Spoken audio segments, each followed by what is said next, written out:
हिंसा को उकसाने वाला बिट्टू बजरंगी साहब, उनकी वीडियो वायरल है कि उसने कहा कि जीजा तुम्हारा आ रहा, मेवातियों स्वागत करो। तो उकसाने की बात कर रहा, उसके बाद बिट्टू बजरंगी पे कोई कार्रवाई नहीं होती। ये वो आरएसएस और बीजेपी का बजरंग दल का कार्यकर्ता है, खट्टर साहब का कार्यकर्ता है, तो खुद वही उसे अरेस्ट करेंगे अपने कार्यकर्ता को। ये बात देश को समझनी बहुत ज़रूरी है। तो ये सब काम जो है मोहन भागवत जी कराते हैं, मोदी जी कराते हैं, अमित शाह जी कराते हैं और खट्टर साहब कराते हैं। उन्हीं के हौसला देने पर ही ये चूहे जो हैं इस प्रकार की गतिविधियों में लिप्त हो सकते हैं। पुलिस के साथ खड़े रह के आपने देखा होगा वीडियो, खुद गोलियां चला रहे हैं, पुलिस साथ खड़ी है, पुलिस के साथ खड़े होकर ही इनकी हिम्मत आ पाती है। तो ये भ्रष्ट पुलिस अधिकारियों के खिलाफ भी हम लोग कानूनी कार्रवाई करेंगे। तो मोहन भागवत जी की स्पीच से, मोदी जी की स्पीच से, अमित शाह जी की स्पीच से, उसी तरह खट्टर जी की स्पीच से देश में जो है बहुत सारे लोग आतंकवादी गतिविधियों में लिप्त हो गए। तो जो मुकदमा जाकिर नायक के ऊपर लगा था वो मुकदमा इनके ऊपर भी लगेगा और लगना चाहिए। तो ये आरएसएस और बीजेपी के जो कार्डर्स होते हैं, ट्रेनी, ये सब मानसिक रोगी ही हैं। इनको ट्रेनिंग दी इसी बात की जाती है, इनके मनों में जहर डाला जाता है, इनके दिमाग में जहर डाला जाता है, वही तो मानसिक रोग है। और आरएसएस और बजरंग दल के, बीजेपी के सारे कार्यकर्ता मानसिक रोगी हैं ही, क्योंकि वो देश के खिलाफ हैं। भारत देश को तोड़ के वो हिंदू राष्ट्र बनाना चाहते हैं। सुप्रीम कोर्ट के वकील महमूद पराचा मौजूद है। मेवात हरियाणा में जिस तरह से हिंसा हुआ है और लाखों लोग जो इससे प्रभावित हुए हैं, बहुत ज़्यादा उनको नुकसान हुआ है। मुसलमानों पर लगातार जो है FIR दर्ज हो रहे हैं और उठाने की कार्रवाई लगातार मुसलसल चल रहा है। आइए इनसे बातचीत करने की कोशिश करते हैं। कहीं भी देश में हिंसा होता है, टारगेट मुसलमानों को क्यों किया जाता है? नहीं, ये बात सही नहीं है, तथ्यात्मक रूप से सही नहीं है। मणिपुर में हिंसा हो रही है और आप देख रहे हैं कि हमला जो हो रहा है वो वहाँ के ट्राइबल समुदाय पे लोग कर रहे हैं और आरएसएस के कार्डर्स कर रहे हैं। हाँ, जो कॉमन बात है वो ये बात 100% सही है। कहीं भी शेड्यूल कास्ट, शेड्यूल ट्राइब, मुस्लिम, सिख, क्रिश्चियन, बौद्ध या ओबीसी पे हमला होता है तो वो आरएसएस के कार्डर्स करते हैं। ये बात यूनिवर्सल है, ये बात हर जगह के लिए सही है। लेकिन ये हिंसा को उकसाने वाला बिट्टू बजरंगी साहब, उनकी वीडियो वायरल है कि उसने कहा कि जीजा तुम्हारा आ रहा, मेवातियों स्वागत करो। तो इस तरीके का वो उकसाने की बात कर रहा, उसके बाद बिट्टू बजरंगी पे कोई कार्रवाई नहीं होती। क्योंकि देखिए, ये वो आरएसएस और बीजेपी का बजरंग दल का कार्यकर्ता है, खट्टर साहब का कार्यकर्ता है। तो ये सब काम जो है मोहन भागवत जी कराते हैं, मोदी जी कराते हैं, अमित शाह जी कराते हैं और खट्टर साहब कराते हैं। तो खुद वही उसे अरेस्ट करेंगे अपने कार्यकर्ता को।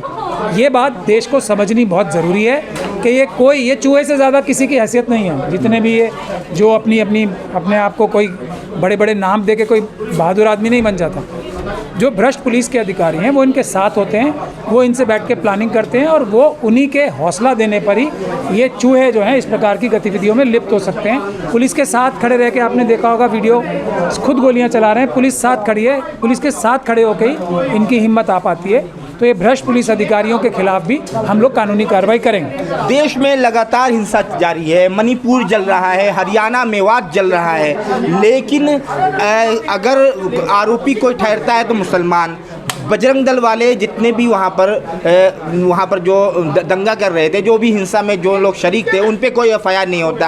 आपने अभी देखा कि जयपुर मुंबई एक्सप्रेस में 3 मुसलमानों को मौत की घाट उतार दिया जाता है, सिर्फ ये कहने पर कि भारत में रहना है, योगी मोदी कहना होगा। क्या लगता है, आप भी भारत में रह रहे हैं, आपको भी योगी मोदी कहना होगा? ये बताइए। सबसे पहले एक ट्राइबल को मौत के घाट उतारा गया, सबसे पहले एक ट्राइबल वीणा को मौत के घाट उतारा गया उस मानसिकता द्वारा जो आरएसएस और बीजेपी देश तोड़ने के लिए चारों तरफ फैला रही है। जिस तरीके से जाकिर नायक के खिलाफ क्या मुकदमा है, क्या केस है, कि उनकी भाषणों से, उनकी स्पीच से देश में जो है बहुत सारे लोग आतंकवादी गतिविधियों में लिप्त हो गए। तो मोहन भागवत जी की स्पीच से, मोदी जी की स्पीच से, अमित शाह जी की स्पीच से, उसी तरह और ये खट्टर जी की स्पीचेस से ये लोग इंस्पायर हो रहे हैं, ये आतंकवादी घटनाओं में लिप्त हो रहे हैं। तो जो मुकदमा जाकिर नायक के ऊपर लगा था वो मुकदमा इनके ऊपर भी लगेगा और लगना चाहिए। लेकिन भारत में रहना है, जय श्री राम कहना होगा, ये सुनते हुए, कत्ल करते हुए तो बहुत लोगों ने देखा सुना, लेकिन ये मोदी योगी कहना होगा, क्योंकि जय श्री राम से भी बड़े हो गए। ये बताएं। नहीं, ये तो आप मोहन भागवत जी से पूछिए, क्योंकि स्ट्रैटेजी उनकी है। अब वो क्या किस स्ट्रैटेजी के तहत ये बात कहलवा रहे हैं, ये बात मैं अभी नहीं बता पाऊंगा, वक्त ही बताएगा आने वाला। लेकिन आप किसी भारतीय जनता पार्टी और आरएसएस के बड़े जो अधिकारी हों उनसे पूछिए कि क्या अब वो मोदी योगी जी को इतना बड़ा बनाना चाहते हैं कि किसी भी और नाम से भगवान जय श्री राम से भी बड़े अब ये स्ट्रेटजी तो आपको आरएसएस की है, तो उन्हीं से पूछना पड़ेगा वो क्या चाहते हैं इन दोनों के बारे में। लेकिन आप सुप्रीम कोर्ट के वकील है, क्या लगता है इस मामले पे शिकंजा कसा जाएगा? क्योंकि ये जो अभी चेतन सिंह जो कहा है कि योगी मोदी कहना होगा, मौत की घाट उतार देते हैं 3 मुसलमानों को और अपने ये एक सीनियर अधिकारी को, लेकिन यो उसे मानसिक रोगी बताया गया है। क्या मानसिक रोगी? ट्रेन में इतने सारे लोग थे, क्या उसे दाढ़ी टोपी वाले मुसलमान ही दिखे थे? नहीं, ये आतंकवादी होना भी तो एक मानसिक रोगी है। तो ये आरएसएस और बीजेपी के जो कार्डर्स होते हैं ट्रेन, ये सब मानसिक रोगी ही हैं। इसमें आपको कोई शक और शुबे की गुंजाइश नहीं होनी चाहिए। इनको ट्रेनिंग दी इसी बात की जाती है, इनके मनों में जहर डाला जाता है, इनके दिमाग में जहर डाला जाता है, वही तो मानसिक रोग है। बिल्कुल ठीक बात है, वो मानसिक रोगी है ही। और आरएसएस और बजरंग दल के, बीजेपी के सारे कार्यकर्ता मानसिक रोगी हैं ही, क्योंकि वो देश के खिलाफ हैं।